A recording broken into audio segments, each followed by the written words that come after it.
When we shop, we look at price tags, weighing cost against quality to make our decisions. So where's the price tag on a public school education? What are we getting for our money? In many cases, it seems school districts don't want you to see the real price tag. Parents and taxpayers have a right to know what public schools cost them and what kind of value they're getting for that money. Unfortunately, most school districts do their best to hide that information. Here's what various school districts said they spent per pupil in 2009. As high as these numbers are, they're still extremely misleading.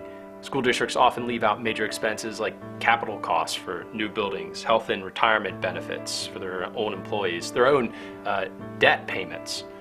All of these are K through 12 education expenses paid with taxpayer dollars. There's no good reason to exclude them.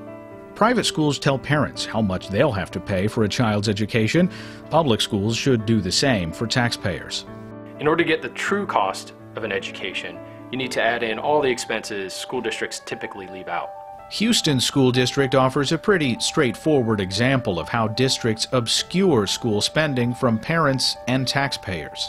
Houston's stated per pupil spending comes from the general fund alone. That excludes 16 other education funds, from debt service payments and capital expenses to health insurance and athletics.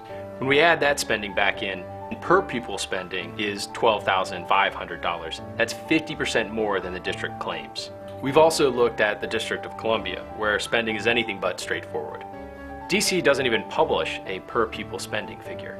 It took dozens of phone calls and emails over the course of a month to get an official figure. They say they spend about $17,500. All capital expenditures are excluded from that figure, as if children don't need classrooms and buildings to learn it. When you add that, along with all the other education items, back into the budget, you get $28,000 per student. That's 61% more than the district claims to spend. $28,000 would provide DC parents with the means to send their kids to some of the best private schools in the district. This kind of dishonest accounting is a nationwide problem. Rich districts, poor districts, north, south, east, and west. In every single one of the 18 districts we looked at, we found discrepancies. In most, it was a huge gap. In Los Angeles, schools spend 2.5 times what they advertise. Think about what this means.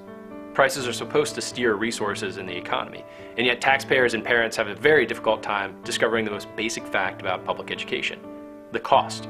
It's impossible to have an honest debate about education policy if the public schools can't be straightforward about their spending.